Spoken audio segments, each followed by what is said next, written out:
You are at the intersection of wealth, health, and happiness. Welcome to the Wealthy Wellthy Life.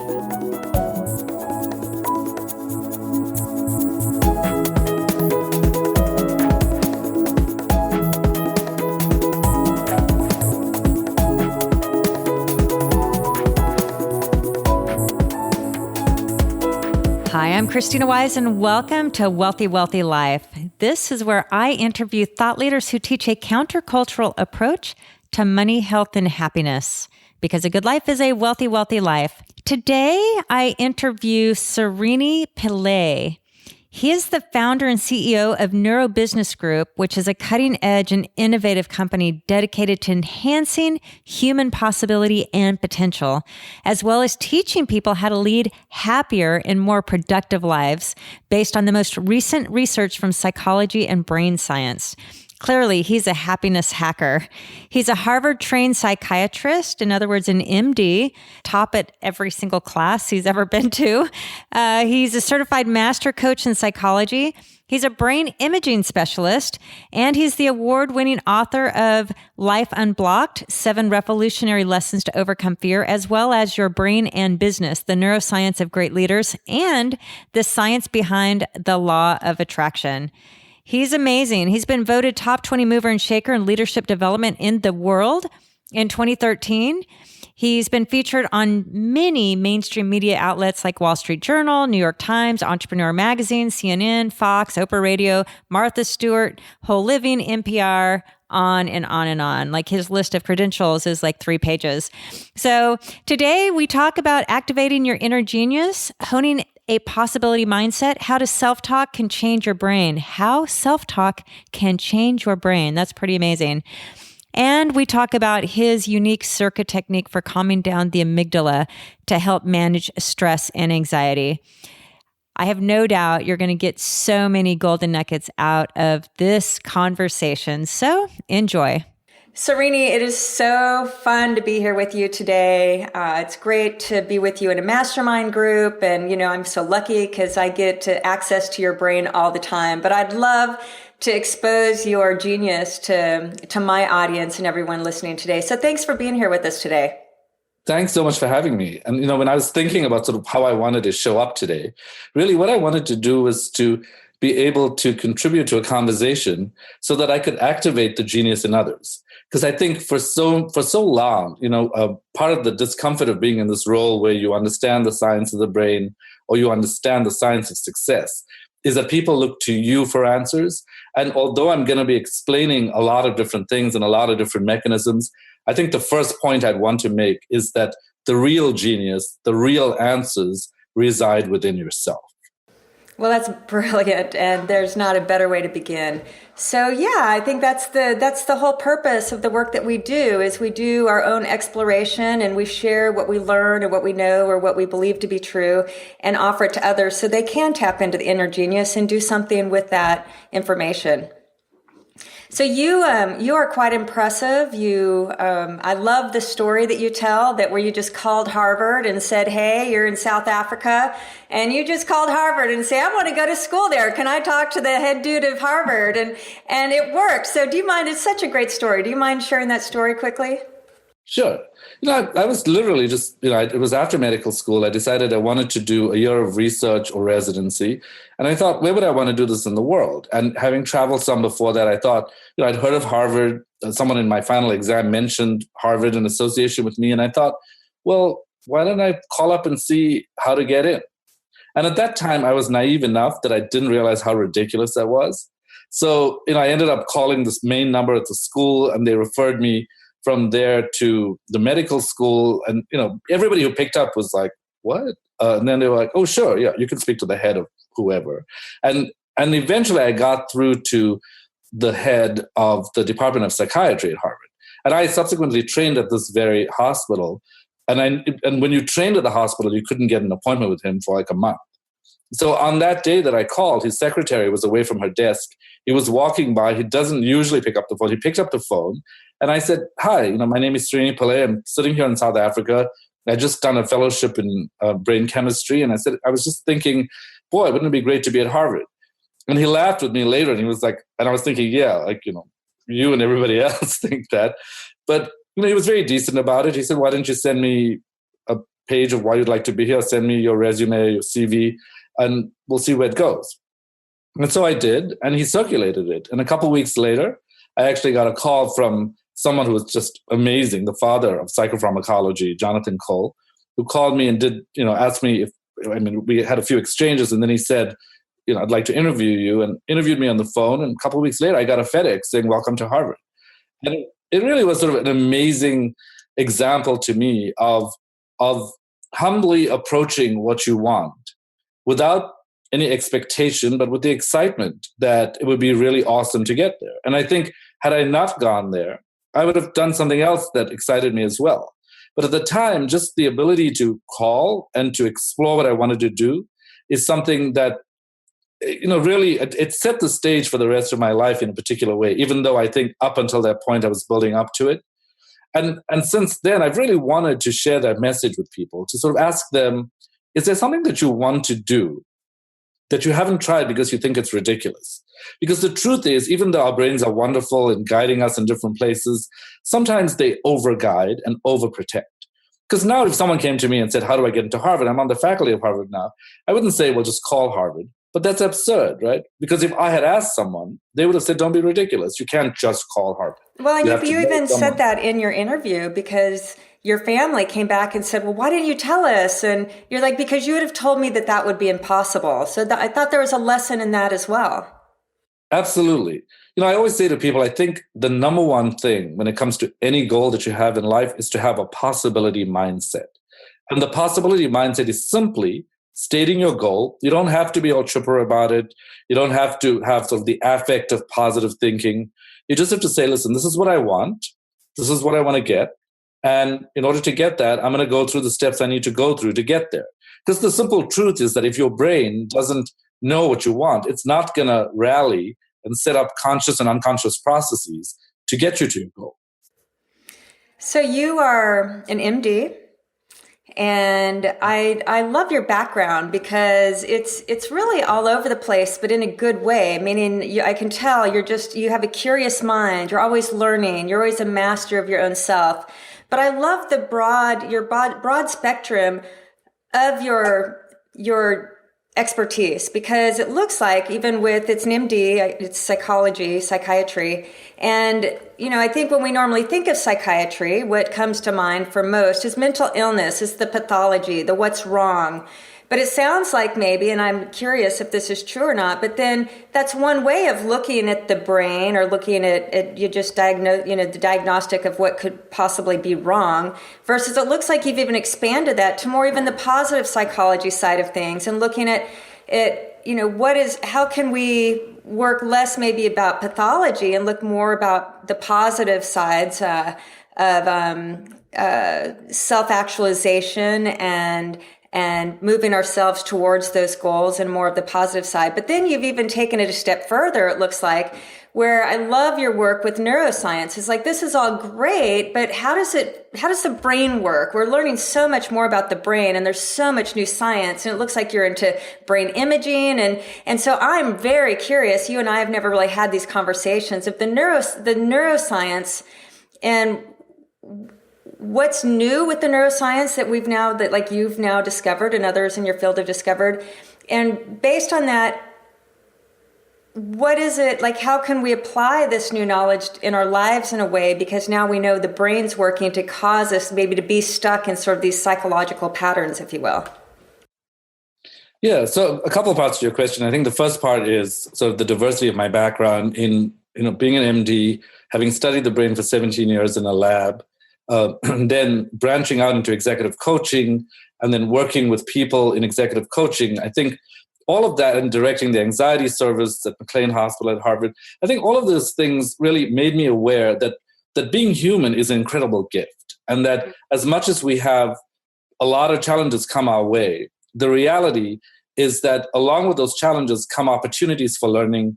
And I think we can discover our strengths along the way as well. So my feeling has been, acknowledge the challenges, acknowledge the weaknesses, feel sad when you're sad, feel angry when you're angry, but why not spend a considerable amount of life taking your brain's attentional flashlight and putting it on the positive and on the strengths, because what you feed will grow.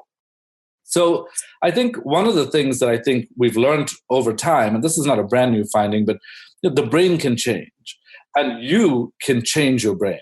And to me, what's really exciting is that there are a number of studies that now show that when you have the intention to change your brain, you can actually reach in and do something. Now, initially, people will say, really? Can I really do that? And I'll say, well, what happens if I ask you to lift up your hand?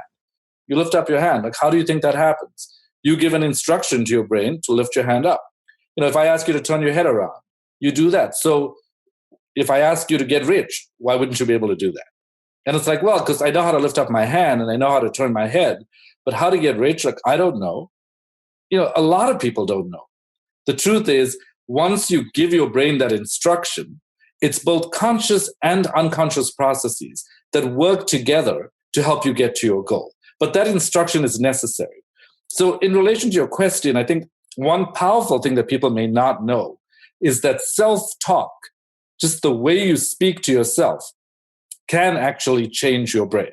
And we know, so here's one nugget, I think, which I found really exciting, which is that when you talk to yourself, if you talk to yourself in the second person, you're much more likely to decrease your stress and allow yourself to go on than if you talk to yourself in any other voice. So, you see this a lot with like tennis players, right? They're walking back to the baseline and they're saying, come on, and the reality is that if you say, if I were talking to myself and I said, I can do it, it's not as effective as saying, Srini, you can do it.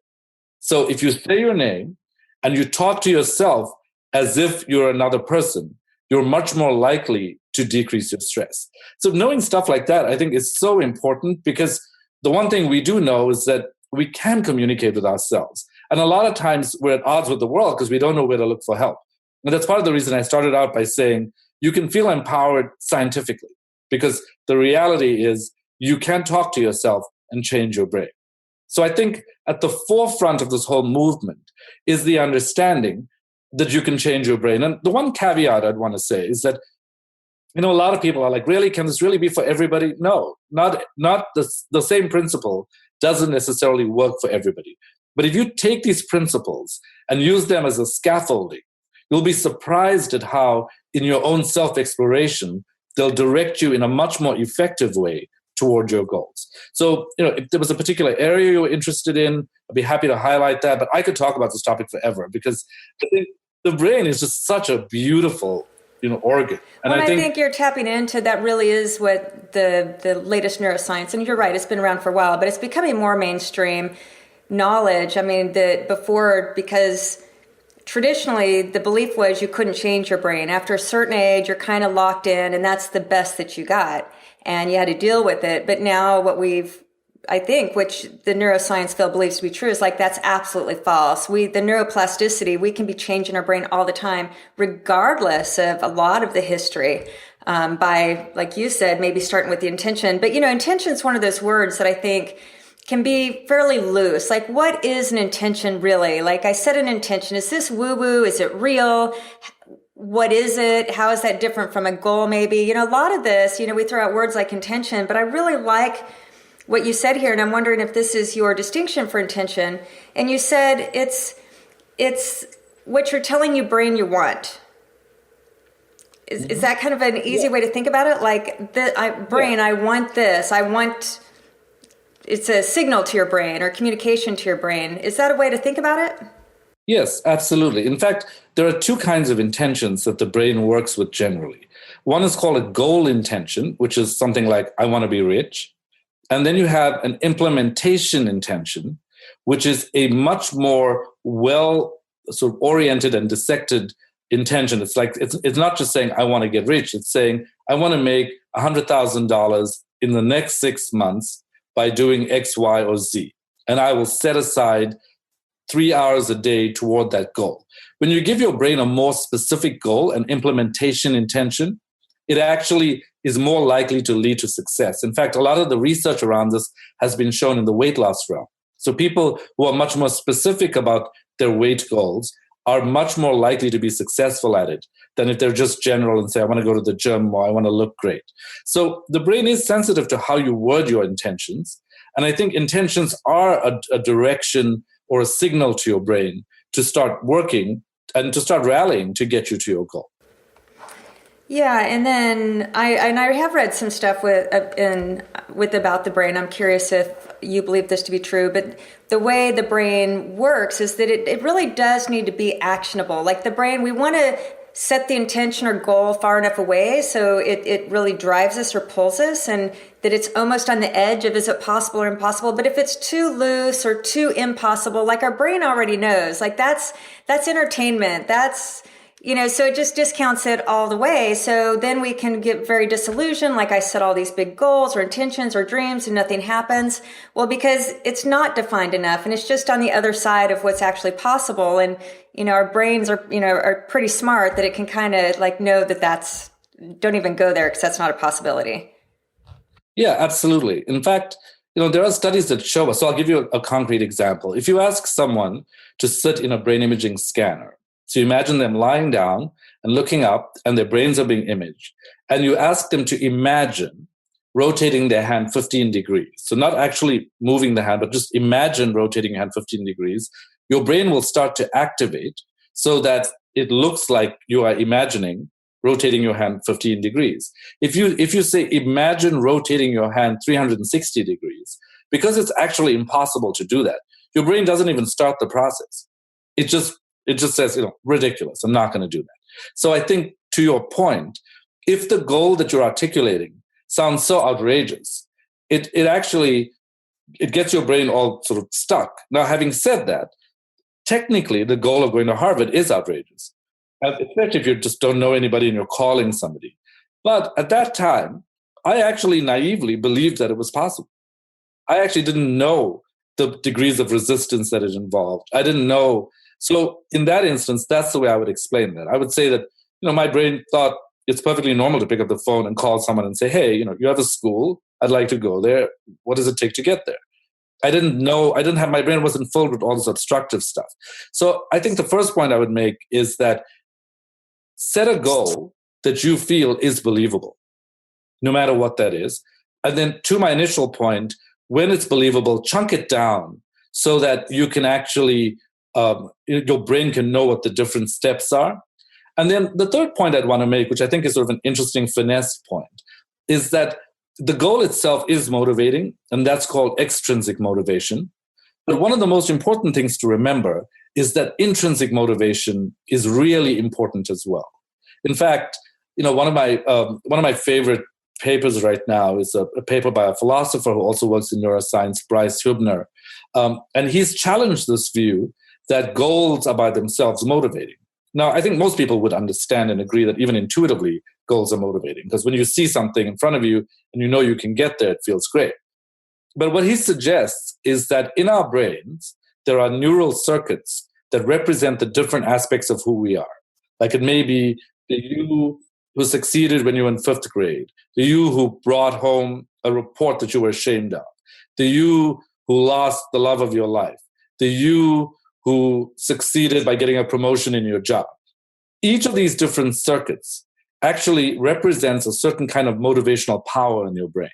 And one of the things he suggests is that we have a lot of research to support the fact that when you have a critical number of self-related circuits in your brain that are motivating, you can feel motivated to get to your goal. But if you only have the negative circuits activated, then that's who you are. And so you don't feel motivated because you're not operating from the core of your own strengths. So one of the things I would say is that it's important to pay attention to external goals and to allow them to draw you or drive you. But it's equally important to pay attention to your current self-concept. For example, when we want to go after our goals, a lot of the time we feel desperate, right? But desperation suggests the secondary message is you can't get it. And the whole idea is, how do you go from desperation to inspiration? How do you say, and to me, the possibility mindset is all about saying, if one person in the world can do this, then it's doable. And so I just need to figure out my way to get to that goal. And so when it comes to financial goals, I think is there anyone in the world who's made $100,000 in 6 months? Sure. Is there anyone who's made $1 million in 6 months? Sure. Is there anyone who's made $1 billion in 6 months? Sure.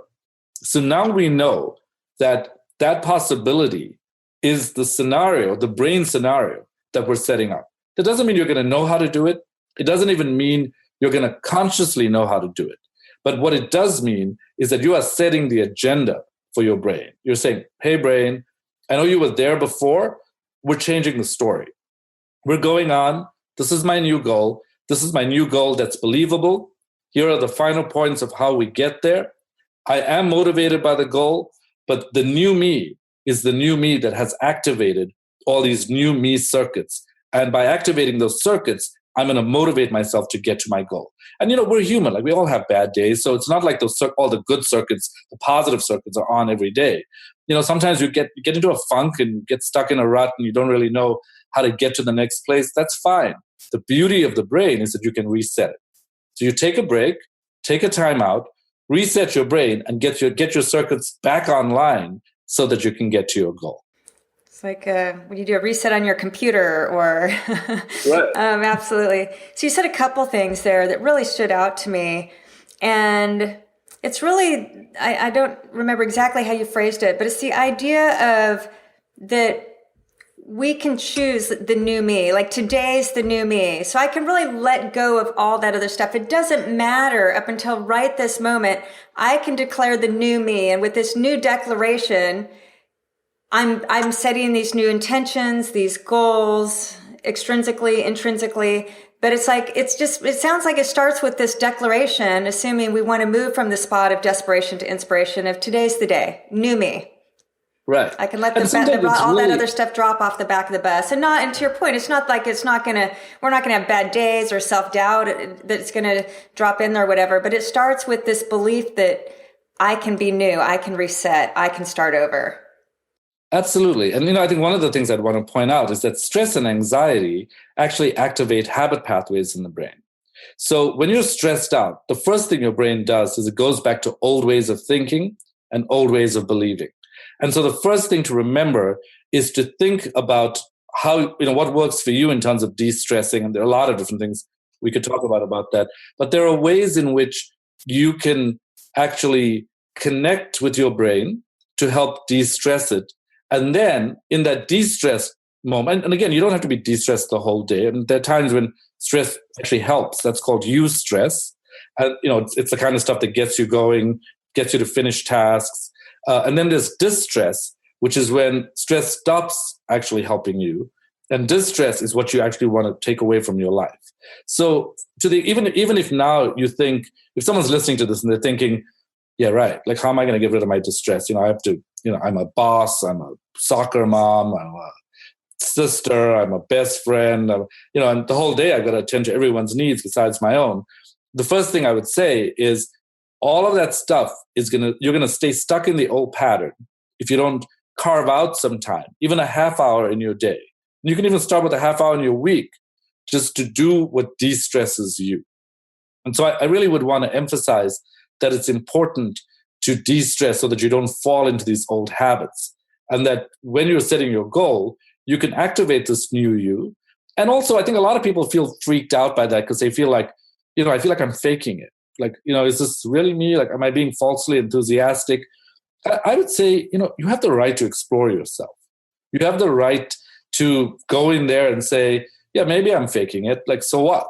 I still want to figure out what it is that makes me happy. And I think just that curiosity itself, that self-exploration, giving yourself the time to say, how can I find myself is actually it's an abstract question.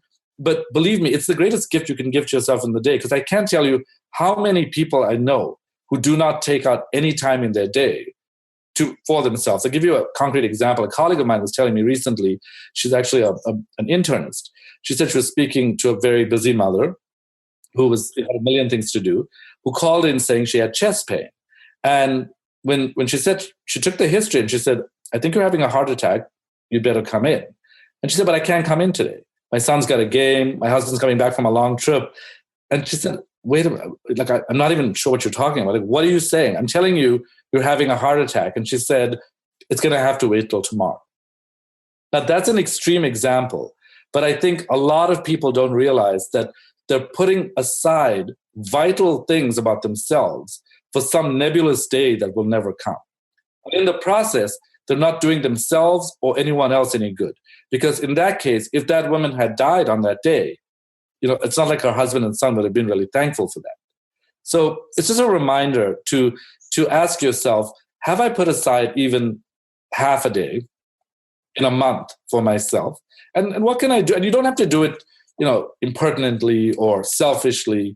It can just be natural. It is what we all feel, right? Everybody wants to do something that feels like they're taking care of themselves. So why not do it in the spirit of that? And you're saying, number one, it's just nice self-care. But beyond that, it's really, it's scientific. It's operational with the brain that we cannot reset in a stressful environment, in a stressful state. So if we do really want to change, we're going to have to produce a de-stress environment, where we can see things differently, because it's impossible to make decisions or be more proactive or look at things a different way when you're constantly in this moment, this stressful feeling in the body and lots of noise and things coming at you. It's only produces the ability to be in this reactive state. So you can't be in this reactive state and be setting intentions and reset and where do I want to go at the same time. Yeah, I think one way to remember that, I always tell people, stress is the key to habit hell. If you want the key to habit hell, then stay in stress. Stress is the key to habit hell. Yeah. Well, let's talk about that. So you've been mentioning the word stress quite a bit, and stress is a phenomena of our times. And for the most part, all of us are stressed at some level, right? And more or less on the eustress side, and I'd say more on the distress. And I think that's the goal. A lot of my listeners, they're high performers. So they are achievers, they are performers, but they do come to me. A lot of them, they're making money. They have a family, a good family. I mean, life overall appears like it should be really good, but there's still something missing. Like and they can't quite get to the bottom of what's missing. I'm in this stressful state. I'm just always going from thing to thing, meeting to meeting, email to email. And I just feel like, you say, Krisstina, that meditation is this incredible practice, but are you kidding me? When am I ever going to be able to fit 15, 20 minutes into my day ever? That is one of those impossible things, intentions or goals. So what do you say to that? What is stress? How does it affect the brain? And is it possible to get out of some of these patterns as in this crazy digital life and age where we all find ourselves? When we were talking before the show started, in fact, that things are changing so fast, and new technology, new this, new that, and our brain likes novelty. And I mean, it's just noise and things coming at us all the time. Yeah, there are a lot of different things that I think we can pay attention to when it comes to stress. So stress in general, I think, has so many different definitions that people are generally confused about it. But the one general thing is that stress can activate hormones in your body that are in the hypothalamic pituitary adrenal axis. And when it does that, it can activate a whole series of reactions in your body. So let's just look at one of those reactions. So let's look at the anxiety part of stress. So if you are anxious, and remember, this can be conscious or unconscious. A lot of people will say to me, I'm cool, I'm calm, I'm not anxious. It's well, sure. So consciously, you're not anxious. The question is, are you unconsciously anxious? And we can talk about that a little bit later. But anxiety activates the anxiety center in the brain, which is called the amygdala. And when it causes these earthquakes in the amygdala, you get these aftershocks in the thinking brain, which is the frontal cortex, because the anxiety brain and the thinking brain are actually connected. Now, the amygdala does much more than just process anxiety, but it is one key center where anxiety is processed. So when you get this amygdala that's shaken up and it's directly connected to your thinking brain, which is also shaking, it's really hard to think because your thinking becomes skewed because it's basically rattling from the after effect of the anxiety that's affecting your amygdala. So one of the things we have to ask is, how can we calm down the amygdala and stabilize the thinking brain? And one of the paradigms that I've been teaching for a while is a paradigm defined by the mnemonic CIRCA. And CIRCA is each letter stands for a different thing. So the C in CIRCA is for chunking it down. The I is for ignoring mental chatter. The R is for reality check. The C is for control check. And the last A is for attention shift. So let me explain what I mean by that. So in general, when you have a fear or an anxiety, it presents itself initially in its hugest form, right? I have an IRS tax audit. It's like, what? It's like, oh my God, I'm going to have to go through every line of every expense. And it's so overwhelming. So if you said, okay, there's a beginning to this and there's an end to this. The end is going to be a resolution one way or another. Don't know what it is. The beginning is going to be, first let's figure out what the question is. Then let's figure out what paperwork we need. Then let's figure out how we're going to go through it. And that's what chunking it down is about. The I part is ignoring mental chatter, which relates to this mindfulness or meditation that you were talking about. And a lot of times, the moment you get the stress, you're actually your mind is just exploding with a million thoughts. And so one of the things you want to do is to calm the mind down or ignore this mental chatter. And so mindfulness is a great exercise where you get to focus your attention. You take your brain's attentional flashlight and you place it on your breath. And when you place it on your breath, whatever this thing is, who knows what's going to happen in the future? You could lose your house. What if you lose all your money? What if you never make it to your goals? You just ignore all of that and you pay attention to your breath. Now, a lot of people say to me, come on, that sounds ridiculous. Does this actually work? It actually works because mindfulness decreases activation of the amygdala, and it also brings on your unfocused circuits, which allow for connections across your brain so you can find creative solutions that you may never have thought of. Wait a minute, I have an expense, but then I have this expensive item at home I'm not even really using. Maybe if I sold that, I can then, all of a sudden, opportunities present themselves in that mindful state. And that's what ignoring mental chatter is about. The reality check is what I summarize by saying, this too shall pass. Like when you get that bad news and someone's saying to you, oh my God, you're never going to get this promotion, or, I've been trying to think about how I'm going to meet my expenses now that I've got a new college bill to pay. How do I deal with this? It's this too shall pass. Whatever that stress is, it is going to pass. And just reminding your brain of that puts it in a frame where it's less anxious. Control check is about reminding yourself that in life, there are things that you are better able to control than others. So a lot of times we don't realize this, but we imagine that we are not only in charge of our finances, we are in charge of college fees, we are in charge of the stock market, we are in charge of what's going on in China, we are in charge of the presidential elections, we are in charge of everything that we see in the news. And the reality is that we're not. We're much more in charge of the things in our lives. So why don't we, or, a lot of times people, with couples will try to control each other. A lot of times you'll find one person is the person who spends and the other person doesn't. So you say, listen, you've got to stop spending, or you can't buy that new toy. And it's like, well, there's some sense to that. But at a certain point in a relationship, you actually realize there are things you cannot control. So just, being stuck in controlling things that you can't control is really harmful to your brain. And by just decreasing that, it deactivates the conflict center in the brain and calms down the anxiety center, which is the amygdala. So there I would say, identify one thing today that you think you're in control of that you're not, and let it go. Just one thing. And then when it comes to the last A, which is attentional shift, it's what I was saying about the brain's flashlight. You take that flashlight and you place it on the solution rather than the problem. Because a lot of times when you get this challenge that's coming your way and it's freaking you out, all you can think about is the problem. Your mind starts ruminating. Oh my God, I can't believe my daughter did this. Oh my God, this guy is like this. Oh my God, my girlfriend did this. So it goes on and on and on. But the reality is that if you say, okay, I'm going to spend 15 minutes today, I'm taking my brain's attentional flashlight and I'm going to say, what is the solution? Have other people solved a problem like this? And if so, what have they done? And how can I start to generate ideas for myself? And just doing those 5 things, it sounds pretty casual, but each of those things has a lot of research backing it up, including mindfulness. I would say mindfulness, the ignoring mental chatter piece, probably has the most research backing it up. It can even cause genetic changes and change the way in which you intrinsically function when it comes to stress. So I always say to people, try CIRCA. If you can't do all of them, choose one or two of them to start.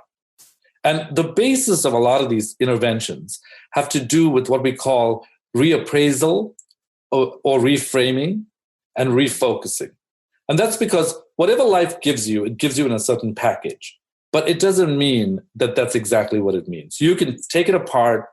I always tell people everything in life is like a Lego game. You just, whatever it is, you can take it apart, rearrange it, make something else from it.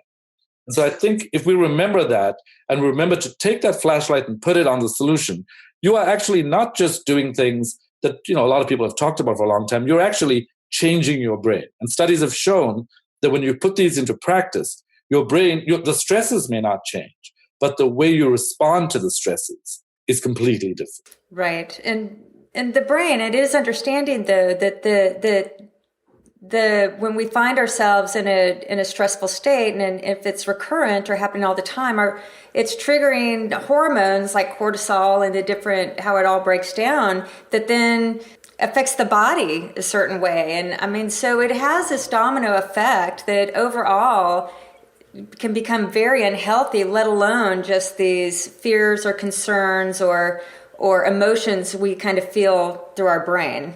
Absolutely. In fact, I think more than ever, we now understand that the brain doesn't work in isolation, right? When you have this sympathetic overdrive, this fight or flight response, causes your heart to beat faster. So obviously, something in this freak out is connecting your brain and your heart.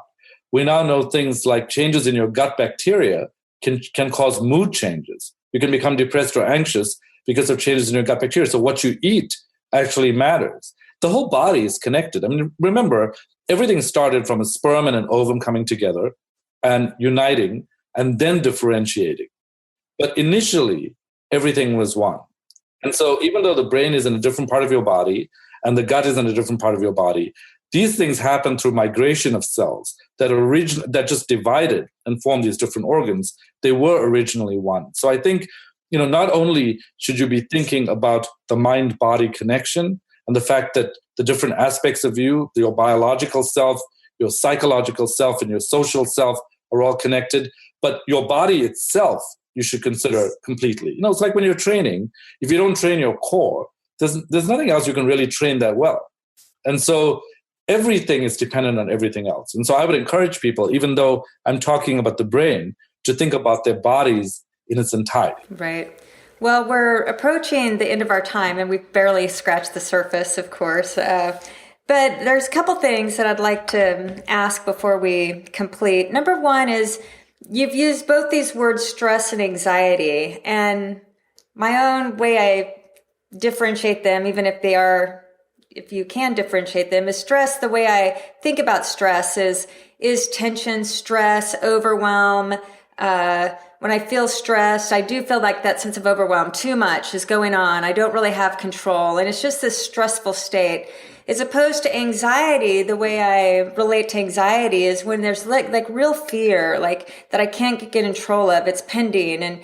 And it's a true emotional state where that does sort of have this psychological impact as opposed, or feels like emotional, psychological anxiety. So is there a difference between the two? Do they affect the brain differently Yeah, I think it's sort of more an academic issue right now. I think so is there a difference? Yes. I think people would generally talk about stress, talk about it in a more generalized way, in the way that you were indicating. And anxiety is a more specific emotion that's a response to a fearful stimulus. So stress is not necessarily only about fear or response to fear. It could be a response to disgust, a response to a whole host of things. So I say in general, I don't think it's worth that much thinking about the distinction, but I think if you want to separate it out for yourself, think about anxiety in response to conscious or unconscious fear, and think about stress as a generalized response to something that just feels overwhelmed. So stress really, there's a lot of things underneath the stress category, anxiety to be one, because ultimately I'm guessing is what you're saying, because the stress state and what happens to the brain, that's what happens. And, it might be any one of these things that might be underneath this generalized stress label that we give it. No, in fact, the reason I didn't want to initially get into stress is I realized that commonly we think, for example, that stress increases cortisol. But there are people who are so stressed that they can't even mount a cortisol response. And so, it really does depend on the degree of stress that you have and where you are in your response cycle and in your resilience. So I think thinking of stress in the way you described it as having a number of different components under it is a good way to think about it.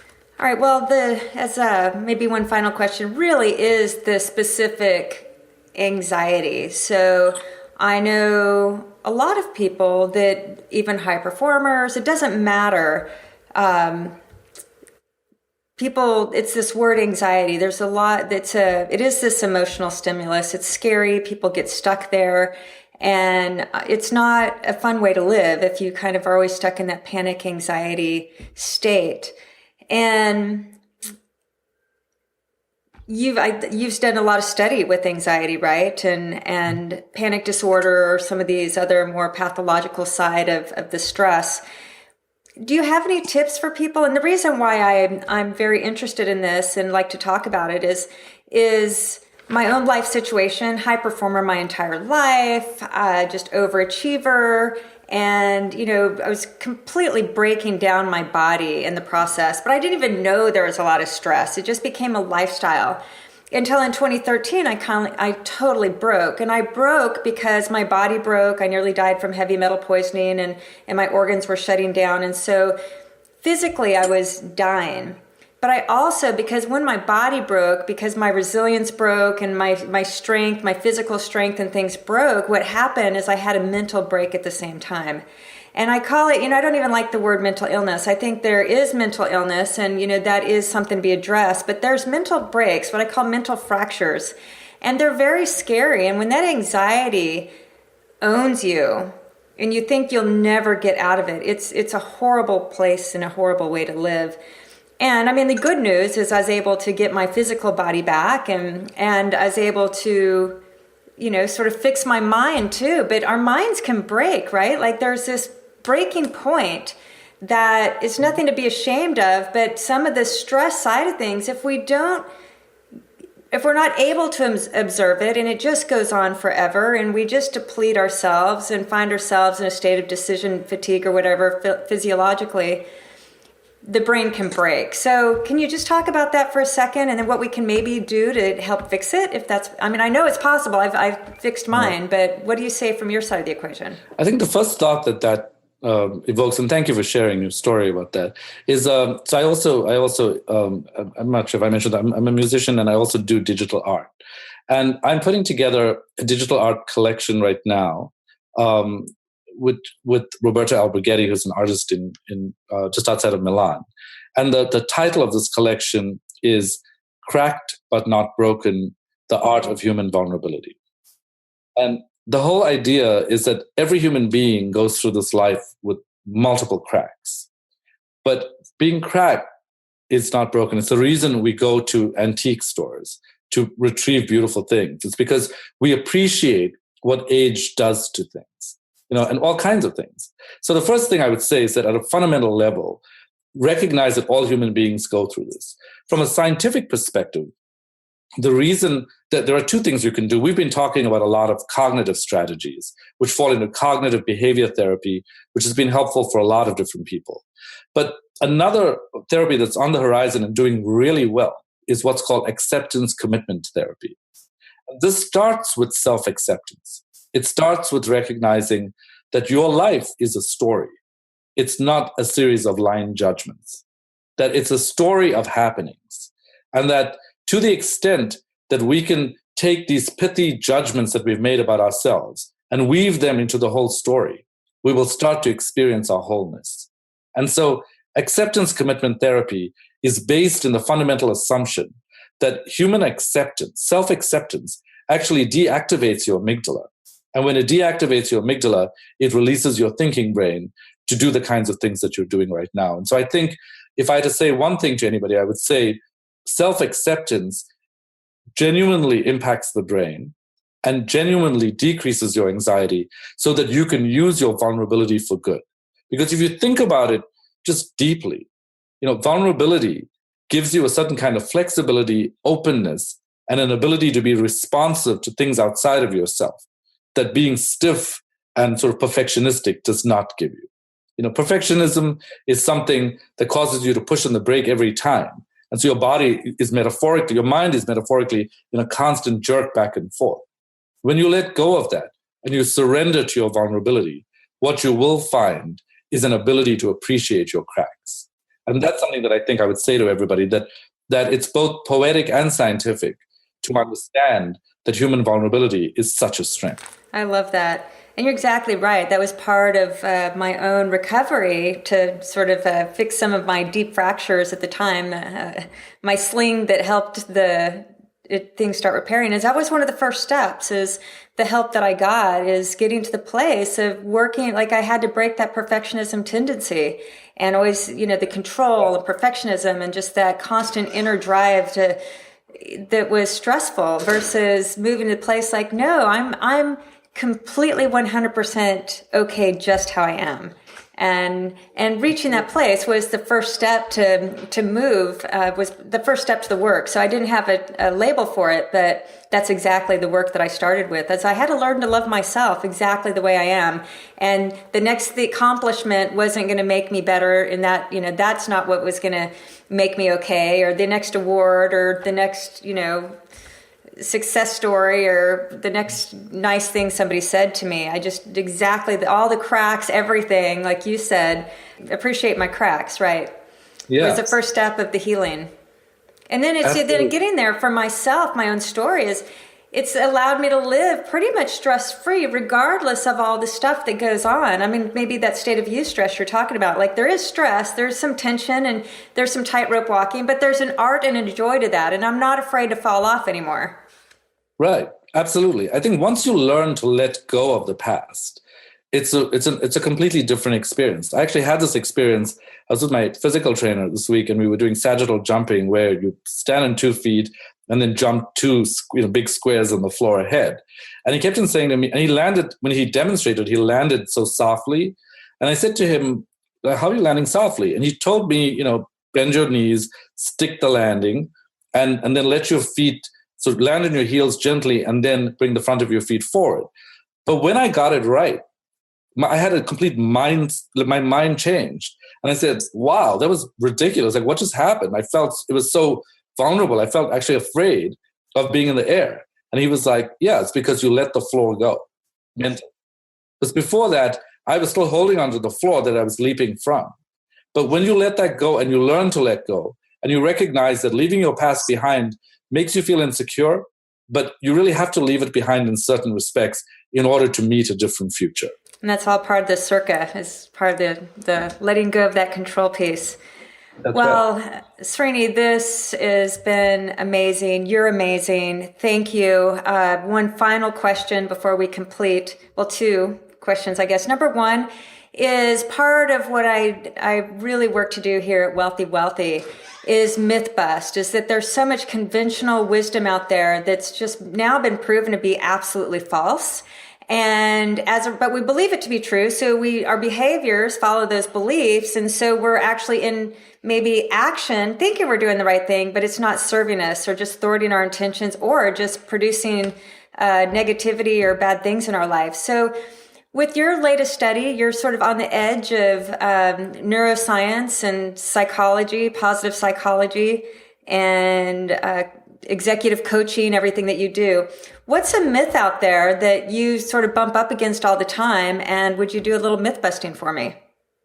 Sure. There are a lot.